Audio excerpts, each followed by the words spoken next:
오늘 말씀의 제목은 슬픈 좋은 소식입니다. 이 슬픈 좋은 소식, 이게 말이 좀 안 맞는 것 같죠? 마치 따뜻한 아이스 커피 하나 주세요 이렇게 하는 것처럼 이 앞뒤가 좀 안 맞는 그런 말 같은데, 그러나 이제 실제 우리 삶에서는 여러 가지 일들이 생기고 복합적이기 때문에 좋은데 좋지 않은, 그럴 수도 있고, 또는 이제 좋은 소식과 나쁜 소식이 함께 올 경우가 있죠. 그래서 영어식 표현을 왔는데 good news, bad news. 여러분, 제가 오늘 여러분에게 좋은 소식과 나쁜 소식이 있습니다. 어떤 걸 먼저 듣기를 원하십니까? 이런 식으로. 그래서 아까 우리가 우리 빡세게 훈련이 남아 있습니다. 이게 좋은 것 같기도 하고 나쁜 것 같기도 하고. 근데 우리 교회에서는 4명밖에 훈련을 못 합니다. 그럼 이게 좋은 것 같기도 하고 나쁜 것 같기도 하고 좀 복합적인 복잡한 이런 상황이 펼쳐집니다. 오늘 본문 말씀 속에서 다윗이 그러한 것 같습니다. 우리가 이 지난주에 나눴던 말씀에서는 이제 18장 1절에서 8절까지 말씀 속에서 이 다윗의 군대와 또 이 반란군, 이 압살롬 그 아들이 반란을 일으키면서 이제 온 이스라엘 군대를 끌고 와서 이제 전쟁을 하게 되는데, 결국 이 다윗의 부하들이 이겼다라는 것, 더군다나 하나님이 개입하셔서 많은 그 압살롬의 군대가 죽었다라는, 군사들이 죽었다라는 그런 내용을 보았습니다. 그리고 나서 이제 오늘 본문은 이제 사실 9절부터 이제 살펴보려고 하는데요. 그 압살롬이 도망가다가 살해되었고, 그를 따르던 모든 이스라엘 군대도 흩어져서 이제 반란이 끝이 나는 그런 상황입니다. 그리고 그 소식이 이 마하나임에서 이 전쟁에 참여하지 않고 이 성 안에서 기다리고 있던 다윗에게 전해지는 거죠. 그때 다윗의 반응이 어떠했었는지, 그리고 그 소식을 전한다라는 것이 어떤 의미가 있는지를 살펴보면서 우리가 영적 교훈을 찾고자 합니다. 먼저 첫 번째 장면은 이제 9절부터 18절까지는 이제 압살롬이 죽는 상황을 묘사하고 있습니다.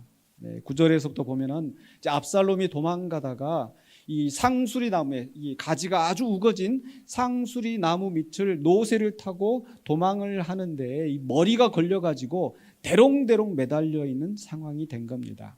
왜 이렇게 머리가 걸렸을까 생각을 해보면 앞에 그 14장에서 이 압살롬의 아름다움을 이제 이야기하면서 그 압살롬의 머리가 굉장히 무거웠다, 길었다, 그러니까 숱이 많고 굉장히 길었던 거죠. 그리고 그것은 이 압살롬의 자랑거리이기도 했었습니다. 그런데 오히려 그 자랑거리가 지금은 압살롬에게 화가 된 거죠. 왜냐하면 이제 노새를 타고 급하게 도망가는데 그 머리를 펄럭이면서 가는데 그 머리가 이 나뭇가지에 걸리고 그런 사이에 이제 머리까지 아마 통째로 이제 걸리게 된 상황에서 밑에 타고 가던 노새는 빠져나가니까 그대로 지금 대롱대롱 매달려 있는 상황이 된 거죠. 그래서 그 중에 한 군사가 그 모습을 보고 가서 어찌할 바를 모르고 이제 요압에게 달려가서 보고를 합니다. 그랬더니 요압이 뭐라고 반응을 합니까? 왜 즉시 요압을, 그 압살롬을 죽이지 않았느냐라고 질책을 하니까 이 사람이 하는 말이, 내가 분명히 이 다윗 왕이 이 세 장군에게 압살롬을 너그러이 대하라는 말을 들었는데 어떻게 내가 그 몸에 손을 대겠습니까? 내가 만약에 그 압살롬을 죽였더라면 아마 이 요압 장군부터 나를 대적하였을 것입니다 라고 얘기를 하는 거예요. 이게 사실이잖아요. 그런데 이 요압이 하는 말이 나는 너처럼 지체할 수 없다 라고 하면서 즉시 손에 창을 가지고 가가지고 그 대롱대롱 매달려 있는, 아직 살아있는 그 압살롬의 심장에 그 칼을 꼽고, 그리고 뒤에 있는 부하들이 달려들어서 이 압살롬을 쳐 죽였다고 이야기하고 있습니다. 굉장히 잔혹한, 잔인한 그런 상황인 거죠. 이때 이런 요압의 행동에 대해서 어떻게 평가를 해야 될까? 왕이 명령을 내렸는데 그 명령에 불복하였습니다. 더군다나 이렇게 그래도 왕의 아들인데 잔혹하게 이 살해를 한 것인데 여기에 대해서 어떻게 평가를 해야 될까? 사실 저는 이 본문 말씀을 준비하기 전에 지금 이 부분 가까이 오기 전에는 이 요압에 대해서 굉장히 잔혹하고 또 그리고 잘못한 사람으로 생각을 했었는데 말씀을 자세하게 들여다보니까 이 요압이 한 행동에 대해서 부정적으로만 평가할 수가 없게 되더라고요. 왜냐하면 이렇게 이 압살롬을 죽이고 난 다음에 직후에 이 요압이 했던 행동은 무엇입니까? 16절 한번 보실까요? 18장 16절에 요압이 나팔을 불어 백성들에게 그치게 하니 그들이 이스라엘을 추격하지 아니하고 돌아오니라. 이 15절까지 해서 그 압살롬을 죽이고 나서 16절에 했던 요압의 결정은 자기 군대들을 철수시키는 것이었어요. 근데 지금 이대로 쫓아가서 완전히 그 반란군들을 소멸시킬 수도 있었을 텐데 철수시킨 거예요. 왜 그랬을까요? 왜 압살롬을 죽인 직후에 이 자기의 부하들을 돌아오게 했을까? 멈추게 했을까? 17절 보실까요? 그들이 압살롬을 옮겨다가 숲을 가운데 큰 구멍에 그를 던지고 그 위에 매우 큰 돌무더기를 쌓으니라. 사실 왕의 명령을 어기고 이 아들을 죽였으니까 비밀이 은밀하게 누가 죽인지 모르게 아마 이렇게 함구 이렇게 하게 했어야 되는데 지금 이 사람들이 한 일은 거기에다가 큰 돌무더기를 쌓아서 압살롬이 죽었다고 큰 이렇게 광고를 한 것처럼 이렇게 한 거죠. 왜 그렇게 했을까요? 그 다음에 뭐라고 되어 있어요? 온 이스라엘 무리가 각기 장막으로 도망하니라. 이 압살롬을 따르던 온 이스라엘 군대가 다 이제 뿔뿔이 흩어졌다라는 거죠. 이게 무슨 말이겠습니까? 왜 이렇게 됐겠습니까? 바로 압살롬이 죽음으로써 전쟁이 끝이 나는 거예요. 앞서서 우리 아히도벨이 이 압살롬에게 건의할 때도 나한테 소수의 군대를 붙여주면은 내가 쫓아가서 다윗만 죽이겠습니다. 다윗만 죽으면은 이 전쟁이 끝이 납니다. 그렇지 않겠습니까? 지금 다윗을 왕으로 해서 다윗이 왕이 되기를 바라고 그를 쫓아가고 있는데 그 중에서 다윗만 죽이면 다 이 사람들이 왕에게 압살롬에게 돌아올 것입니다. 그랬잖아요. 그럼 거꾸로도 마찬가지인 거죠. 지금 이제 압살롬이 군사를 일으키고 모든 백성을 동원하고 있지만 압살롬만 죽으면 더 이상 싸울 필요가 없는 거예요. 그래서 요압이 압살롬을 죽이고 군대를 철수시킨 겁니다. 거꾸로 이야기하면 바로 이 빨리 전쟁을 그치고 평화를 이루기 위해서 더 이상 이 서로 민족이 싸우지 않고 평화가 이루어지기 위해서는 압살롬을 죽여야 된다. 그래서 지체하지 않고 쫓아가서 압살롬을 죽인 거예요. 그러니까 따지고 보면 다윗이 그 부하들에게 명령하여서 내 아들 압살롬을 너그러이 대우하라 라고 한 것은 잘못된 명령을 내린 거고 그 밑에 요압이 지혜롭게 판단을 해서 그 다윗의 명령에 불복종한 거예요.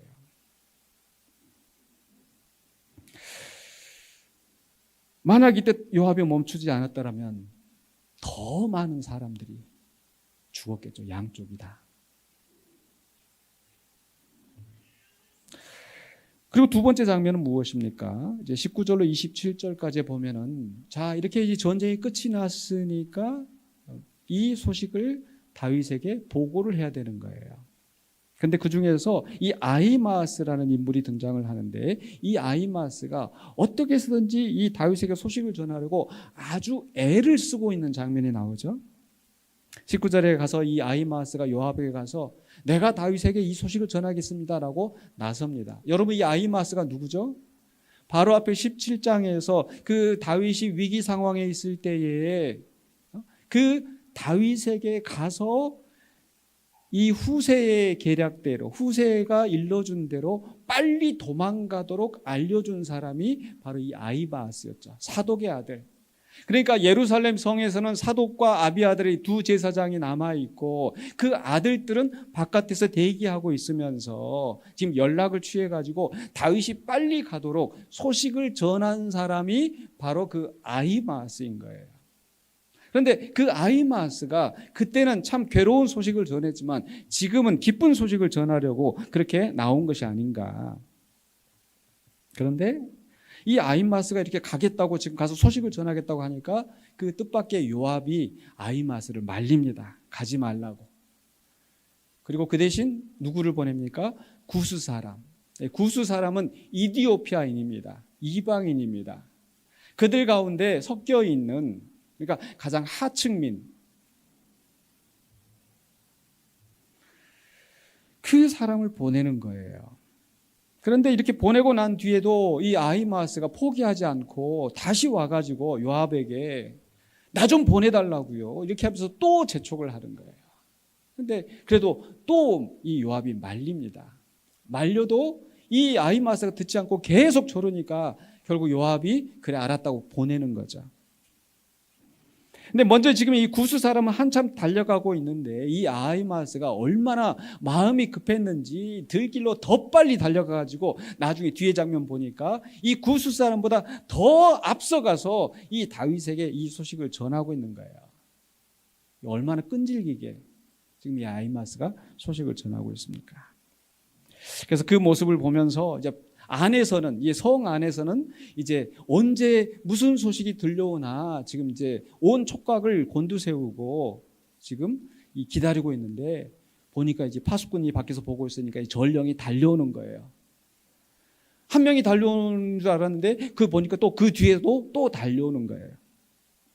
다윗에게 보고를 합니다.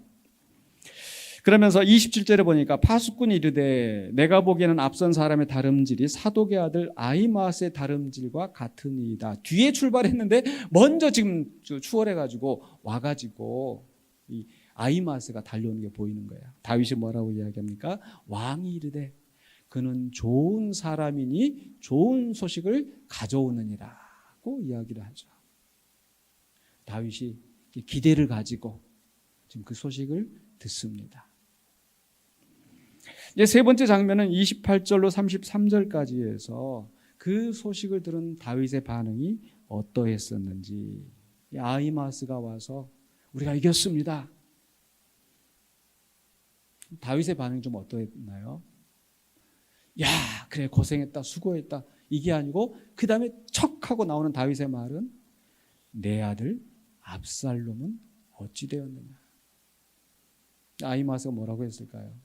앞서 요압이 막 말리면서 왕의 아들이 죽었기 때문에 너 가지 말아라 이렇게 얘기를 했었잖아요. 그러니까 틀림없이 이것은 슬픈 소식이고 괴로운 소식일 테니까 거기에 대해서는 이 아히마아스가 제가 떠나올 때 이 소동이 큰 소동이 있었는데 무슨 일이 있었는지 제가 모르겠습니다 라고 시치미를 뚝 뗍니다. 그러니까 요압한테 들은 말이 있기 때문인 거죠. 그런데 그 뒤로 오고 있는 이 구스 사람, 이 하차는 가장 밑에 이 병사는 와가지고 또 역시 순진하게 우리가 이겼습니다라고 보고를 하니까 다윗이 역시 똑같이 내 아들 압살롬은 어떻게 되었느냐. 그게 이제 오늘 우리가 봉독한 말씀의 상황인 거죠. 31절에 구스 사람이 보고를 합니다. 우리가 이겼습니다. 내 아들은 어떻게 되었느냐? 그랬더니 이 사람이 대답하는 게 뭐예요? 누구든지 왕의 원수나 또 일어나서 왕을 대적하는 사람들은 이 압살롬처럼 이 소년처럼 되기를 원합니다라고 하는 말은 무슨 말이에요? 결국 왕의 원수가 비참하게 죽었습니다 라고 보고를 합니다. 이때 다윗의 반응이 어떠했어요? 이 두 가지 소식을 들은 다윗이 한마디로 이야기하면 슬퍼하고 탄식하였습니다.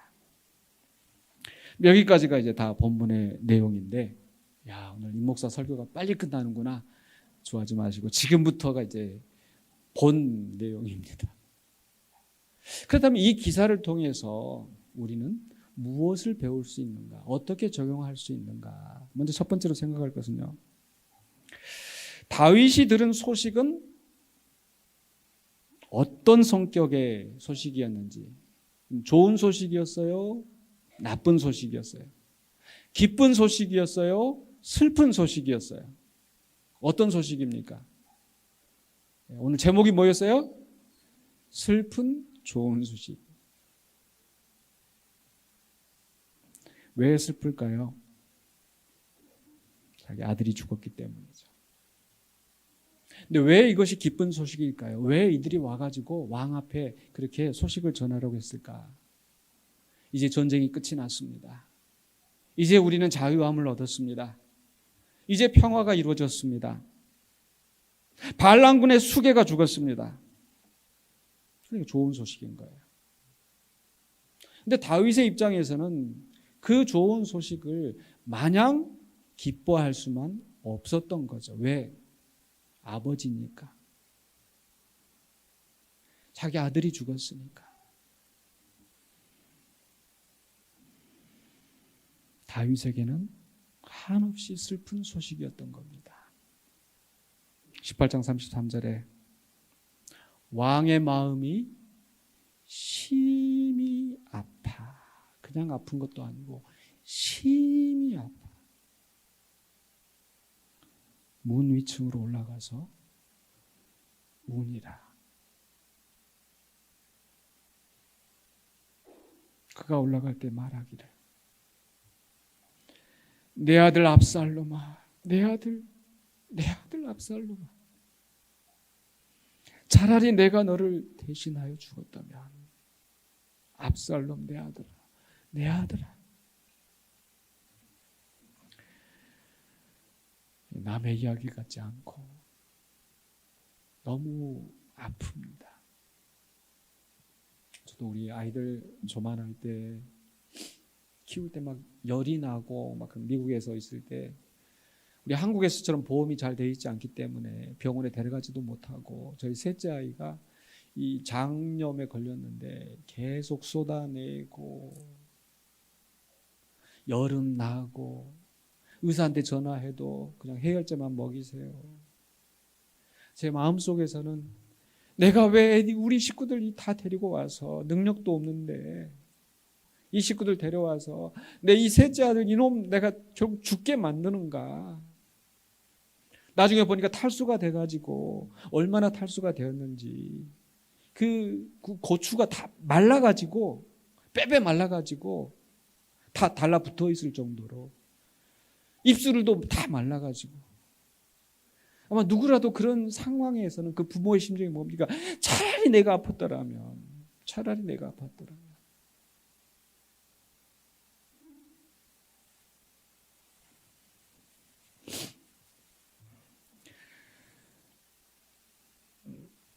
부모님이 돌아가시면 땅에 묻지만 자식이 죽으면 가슴에 묻는다는 말이 그냥 나온 말이 아닐 거예요.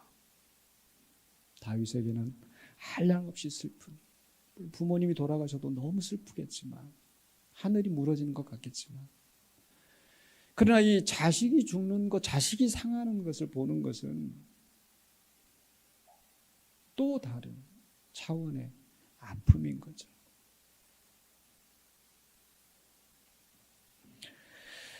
분명히 다윗은 승리의 소식을 들었지만 그러나 그것은 또한 자기 아들이 죽었기 때문에 슬픈 소식이었던 거죠. 그런데 그렇다면 우리가 들은 소식은 어떠할까? 우리가 가지고 있는 소식은 어떠할까? 우리가 들은 소식은 어떤 소식인가요? 소위 말하는 좋은 소식, 좋은 소식을 우리 두 글자로 줄이면 뭐예요? 복음이라고 하죠. 복음. 좋은 소식. 근데 그 좋은 소식이 어떤 소식이에요? 지난 우리 한 주간 동안 그 전도폭발 훈련을 받으면서 이 복음에 대해서 이 복음, 좋은 소식을 전하러 왔습니다. 이 좋은 소식은 무엇입니까? 제가 계속 복음 좋은 소식을 듣고 정리하고 외우고 전하고 했는데 그 좋은 소식의 가장 핵심은 예수님이 십자가에서 죽으셨습니다. 하나님의 아들이 죽으셨습니다. 했어요. 근데 왜 그게 복음일까요? 그 아들이 죽으셔서 내 죄가 용서함을 받고 내가 죄와 사망의 권세에서 벗어나서 해방되었습니다. 자세하게 설명하면 이제 그렇게 되겠죠. 그래서 우리는 그것을 우리가 좋은 소식이다, 복음이다 라고 이야기를 하는데, 그러나 오늘 이 다윗의 이 상황을 생각을 해본다면 하나님 편에서는 어떠하실까? 여러분 어떠실 것 같아요? 하나님 편에서는요. 좋은 소식일까요? 슬픈 소식일까요? 슬픈 소식일 것이다. 예전에 그 패션 오브 더 크라이스트, 그 예수님이 잔인하게 그 고난을 받고 십자가에서 죽으시는 그 장면, 아주 정말 리얼하게, 정말 아주 세세하게 보여주었던 그 영화 혹시 기억하십니까? 여러 가지 장면들이 제 머릿속에 남아있는데, 생생하게 남아있는데, 저는 그 마지막에 그 십자가에 그 예수님이 죽으시고 운명하시고, 그리고 이 카메라 앵글이 저 위로 이게 올라가는 것처럼 멀리서 비추는데 거기서 뭔가 물방울이 툭 떨어지는 장면. 영화를 만든 제작자가 멜 깁슨이 하나님의 눈물을 표현한 것이 아닐까. 하늘이 검어지고 천둥이 치고 지진이 일어나고, 우리에게는 너무나 좋은 소식이지만, 승리의 소식이지만 하나님 편에서는 슬픈 소식일 수도 있다라는 거죠. 그런데 더 들여다보면은 과연 하나님이, 물론 그 아들의 고통을 바라보시면서 하나님의 마음이 아프셨겠지만 이게 정말 하나님 편에서도 슬픈 소식이었을까? 근데 이 압살롬의 죽음과 이 다윗의 아들, 왕의 아들 압살롬의 죽음과 하나님의 아들 예수님의 죽으심은 많은 차이가 있습니다. 비슷한 것 같지만 많은 차이가 있어요. 어떤 차이가 있는가? 압살롬이 죽은 것은 왜 죽었죠? 압살롬 자신이 지금 반란을 일으키고 지금 왕을 거슬러서 지금 이스라엘을 동원을 해가지고 그 전쟁을 해서 반란군 수계로 죽임을 당한 거죠.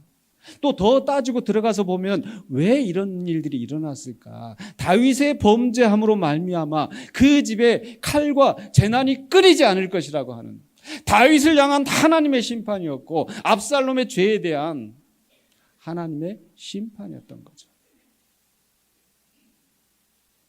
예수님의 죽음은 어떠하십니까? 예수님이 죄가 있으셨나요? 아니요.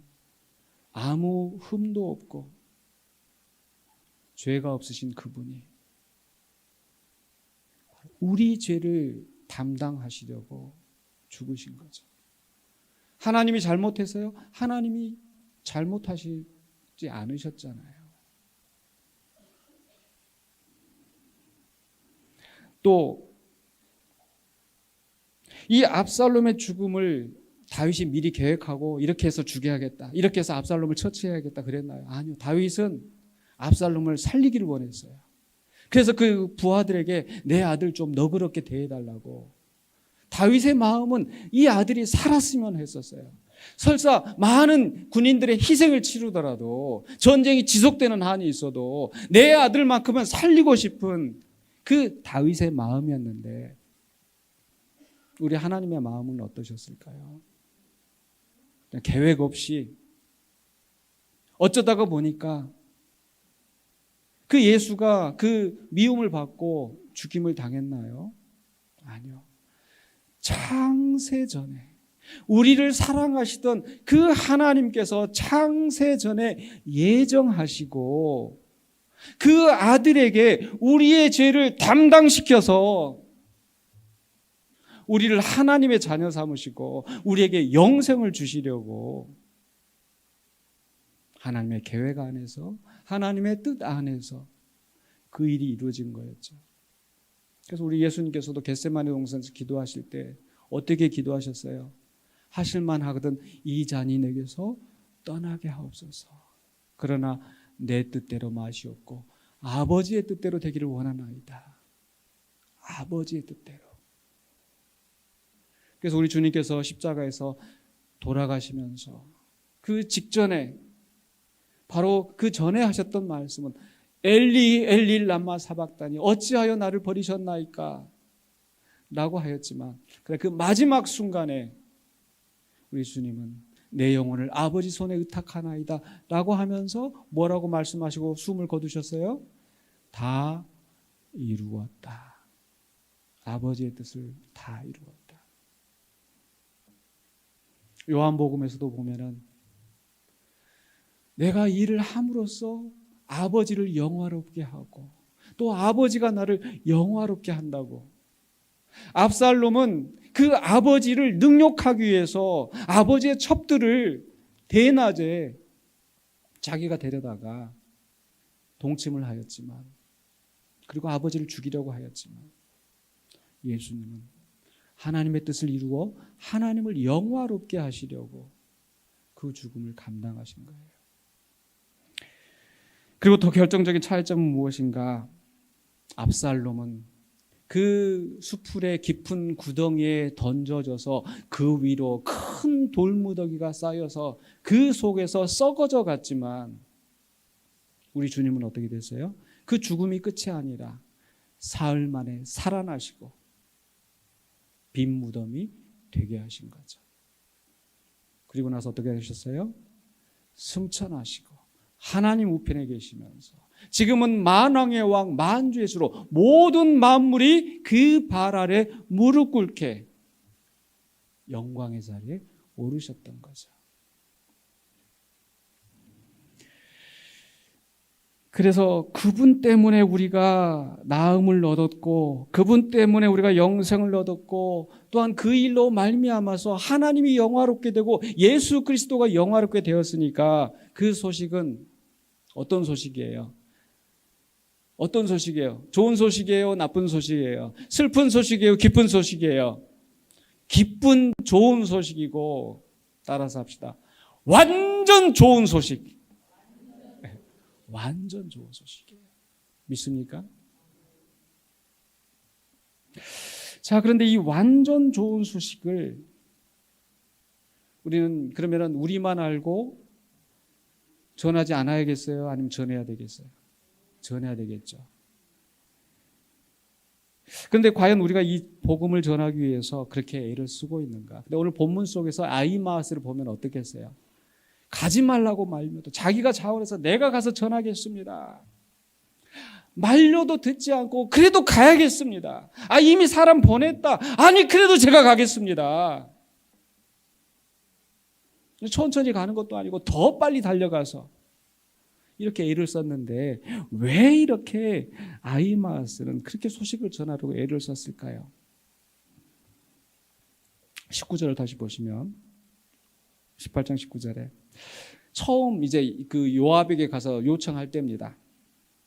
사독의 아들 아히마아스가 이르되 청하건대 내가 빨리 왕에게 가서 여호와께서 왕의 원수 갚아주신 소식을 전하게 하소서. 왕의 원수, 왕을 괴롭히던 그 원수가 이제 패배했습니다. 아히마스가 이 소식을 전하고 싶었던 것은 바로 승리의 소식, 해방의 소식. 근데 이 승리와 해방이 우리가 가서 이겼습니다가 아니고 뭐예요? 여호와께서 왜냐하면 자기들이 군대를 꾸려가지고 세대로 나눠가지고 나왔어도 자기들은 극히 소수인데 지금 압살롬은 온 이스라엘 대군을 끌고 와서 아마 마치 계백 장군이 자기 식구들 다 죽이고 나는 가서 이제 죽을 거야 라는 그런 각오로 전쟁에 나갔던 것처럼 아마 이 아히마스나 이 사람들도 우리 여기서 죽자. 이 전쟁을 이길 수가 없을 수도 있다. 그래도 죽자. 그런 각오로 뛰어들었을 것 같아요. 그런데 전쟁을 막상 해보니까 자기들이 이기고 또 더군다나 그 수풀 속에서 하나님이 역사하셔서 그 많은 이스라엘의 군대를 이기게 하시고, 또 그 압살롬이 어떻게 그 상수리 나무에 머리가 걸려서 그 압살롬이 죽게 하시고, 그리고 그것 때문에 이제 모든 이스라엘 무리들이 다 뿔뿔이 흩어져서, 이게 누가 한 일이에요? 자기들이 용감하게 우리가 공을 세웠습니다가 아니고 여호와께서 왕의 원수를 갚아주셨습니다. 이 소식을 전하려고 그렇게 애를 쓴 거예요. 더군다나 그 감격스러운 현장에 자기는 있지만은, 그런데 아직 저 마하나임 그 성 안에 있는 백성들은 지금 어떤 심정이겠어요? 지금 조바심, 두려움, 바로 직전에 지금 요단강을 밤새내 걸어와서 피곤하고 지쳐있고 겨우 지금 다른 사람들이 주는 구호 물자에 목숨을 의지하면서 구차하게 살아가고 있는 이 다윗과 그 남은 백성들, 노약자들, 그들을 생각할 때에 빨리 가서 이 소식을 전하고 싶은 마음이 들었을 거라는 거죠. 바로 자신들도 그 두려움 가운데 있었지만 이기고 해방되어서 감격하였던 그 마음을 나누고 싶었을 것 같아요. 그런데 말리는 사람이 있었죠. 누가 말렸어요? 요압이 말렸어요. 왜 요압은 말렸을까요? 그리고 우리는 이렇게 요압처럼 소식을 전하는데 이렇게 왜 소극적일까? 왜 우리는 이 소식을 전하지 못하고 있을까? 본문 말씀에 근거해서 살펴보면은 이 요압은 이 소식이 기쁜 소식이라는 확신이 없기 때문에, 즉 복음에 대한 확신이 없기 때문에 말린 것이 아닐까. 20절에 요압이 그에게 이르되, 이 두 번째 와가지고 기어이 자기를 보내달라고, 이미 구스 사람을 보내서 이 소식을 다 전하도록 했는데 그래도 내가 가야겠다고 이렇게 고집하는 걸 보니까, 아, 이놈이 지금 뭔가 이 소식을 전해서 상을 받으려고 하는 게 아닌가.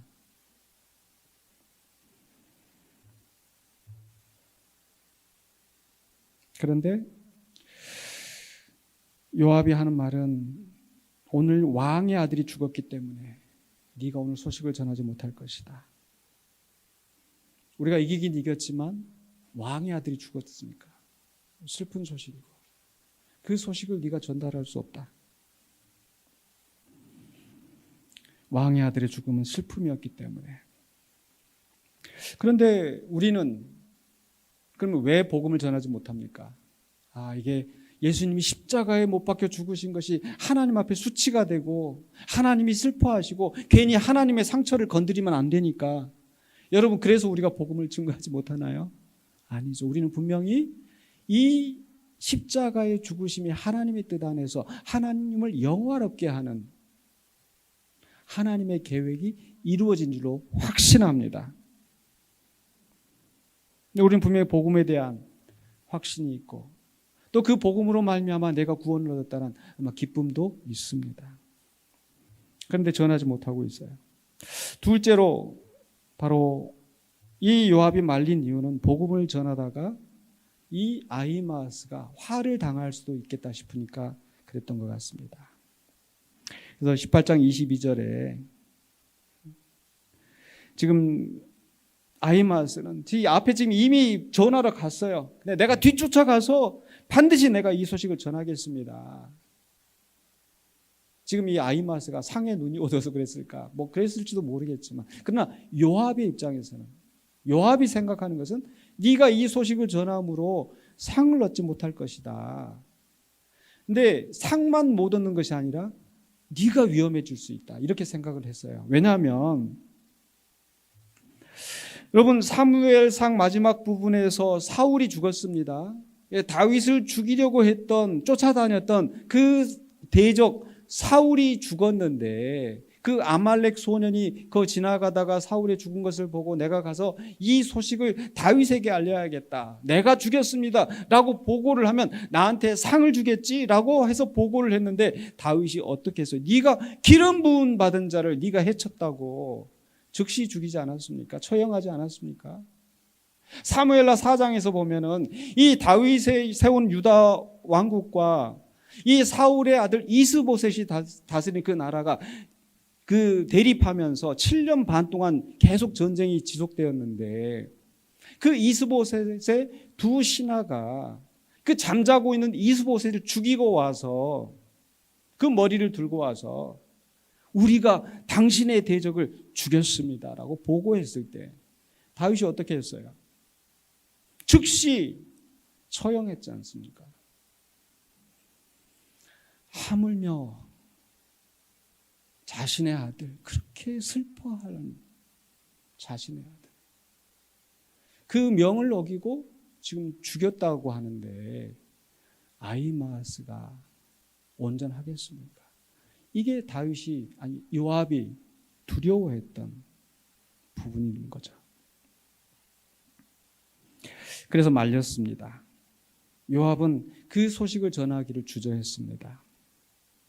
그리고 가장 죽어도 별로 아깝다고 생각이 되지 않을 만한 구스 사람을, 이방인을 보낸 거죠. 자, 그렇다면 우리는 왜 복음을 전하지 못할까요? 이렇게 우리가 복음을 전하다가 화를 입을까 봐 복음을 못 전합니까? 복음을 전하면 하나님께서 내게 벌을 내리실까 봐, 복음을 전하면 내가 손해를 받을까 봐 이 소식을 전하지 못하는 걸까요? 여러분, 복음 전하면 하나님한테 벌 받습니까? 반대죠. 사도 바울이, 그 복음을 증거하던 사도 바울이 뭐라고 얘기했습니까? 고린도전서 9장 16절에 내가 복음을 전할지라도 자랑할 것이 없다. 왜냐하면 내가 이 복음을 전하는 것은 부득불해야 할 일을 내가 당연히 하는 것뿐이고, 내가 만약 이 복음을 전하지 아니하면 내게 화가 있을 것이다. 전하면 화가 있는 것이 아니라 전하지 않으면 화가 있기 때문에 내가 전하는 거다. 내가 자랑할 것도 없다. 다니엘서 12장 3절에 지혜 있는 자는 궁창의 빛과 같이 빛날 것이요 많은 사람을 옳은 대로 돌아오게 하는 자는 별과 같이 영원토록 빛나리라. 복음 전하는 사람은, 많은 사람들을 의의 길로 돌아오게 한 사람은 별과 같이 영원토록 빛날 것이다. 사도 바울도 디모데후서 4장 7절로 8절에서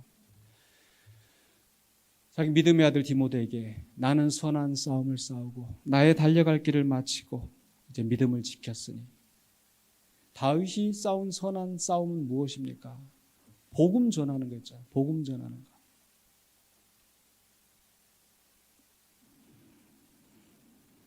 이제 후로는 나를 위하여 의의 면류관이 예비되었으므로 주 곧 의로우신 재판장이 그날에 내게 주실 것이며. 바울은 그 의의 면류관을 바라보면서 지금 이 죽음을 맞이하고 있습니다. 근데 바울이 그 다음에 덧붙인 말이 뭐예요? 같이 한번 읽어보실까요?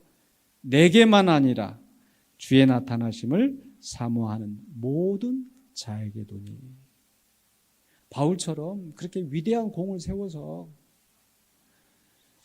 그런 사람만 의의 면류관을 받는 것이 아니라 주의 나타나심을 사모하면서 그 복음을 증거하는 모든 성도들에게 이 의의 면류관이 예비되어 있다. 디모데, 너에게도 예비되어 있다. 그러니까 너는 때를 얻든지 못 얻든지 이 말씀을 전파하라.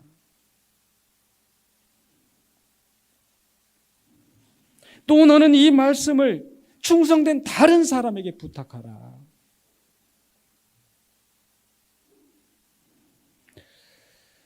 바로 바울은 하나님 나라의 복음 전하는 것이 하나님의 상 받는 것임을 믿었습니다.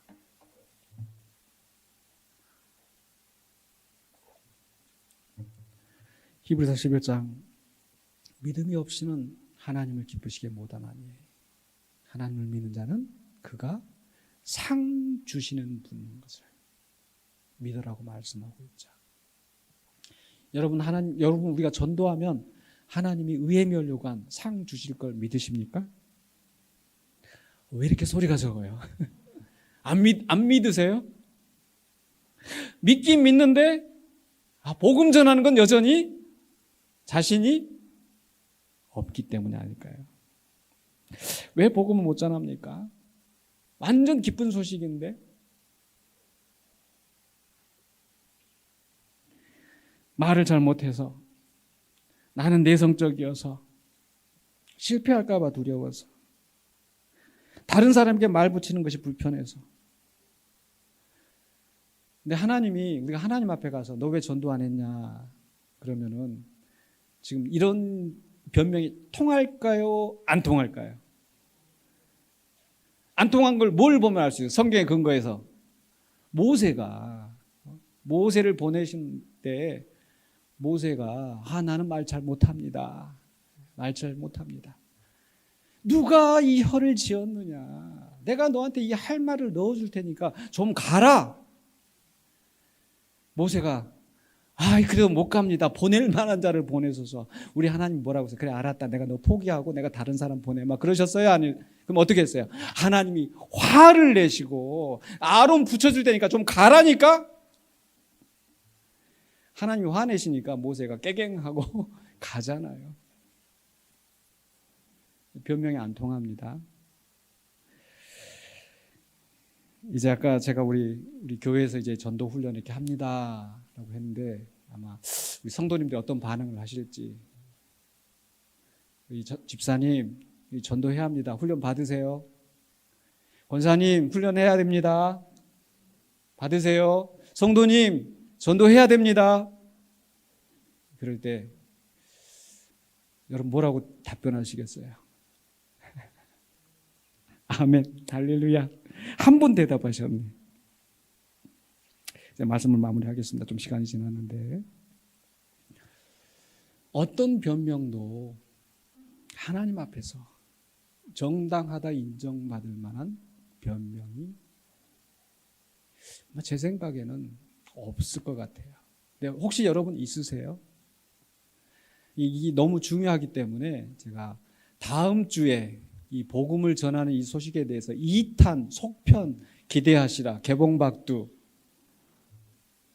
2편 계속 해나가는데 제가 그래서 이제 숙제를 여러분 내드립니다. 제가 설교하면서 아마 숙제 내는 건 아마 처음인 것 같은데 제 일생일대 처음인 것 같은데 그 숙제는 뭐냐면 이렇게 내가 이 복음이 완전 좋은 소식이고 복음을 전하면 상이 있고 안전하면 화가 있다고 하는데 그럼에도 불구하고 내가 복음을 전하지 못하는 이유가 무엇일까?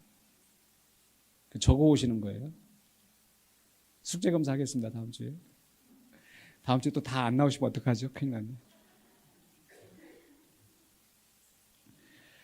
또 하실 수 있거든. 우리 교회는 저도 여기 와서 목회한 지 한 8년이 되었는데 왜 전도의 열매가 있어요, 없어요? 있어요, 없어요? 새신자가 와가지고 제가 우리 교회 우리 군산영광교회 성도가 전도해서 제가 예수 믿게 되고 학습받고 세례받고 우리 기억 속에 우리가 이 세례 준 게 우리 뭐 유아 세례 뭐 이거 말고 그래서 우리 교회가 왜 전도의 열매가 없는지도 한번 좀 깊이 돌아보기를 원합니다. 왜냐하면 의사도 그러잖아요. 저 열이 납니다. 지금 막 중환자실에 가고 할 때 맨 먼저 의사가 뭘 하겠어요? 그런 상황이 되면 MRI하고 CT 찍고 그렇게 하는 이유가 뭐예요? 이 문제의 원인을 찾아내야 되니까. 그래서 이 중한 이 전도의 사명을 우리가 못하는 이유가 무엇일까? 이 한 주간 동안 MRI도 찍고 CT도 찍고 엑스레이도 찍고 그렇게 찍으면 나올까요? 안 나올까요? 안 나오겠죠. 일단 우리 안에서 한번 돌아보고 생각해보고 정리해보고 그리고 나서 또 다음 주에 또 그 다음 주에 또 계속해서 우리가 우리의 문제를 파악하고 우리가 이 복음을 전하는 그런 전도자로 또 우리 군산영광교회 공동체로 거듭날 수 있기를 주의 이름으로 간절히 축원합니다. 기도하겠습니다. 거룩하신 아버지 하나님 은혜를 감사합니다.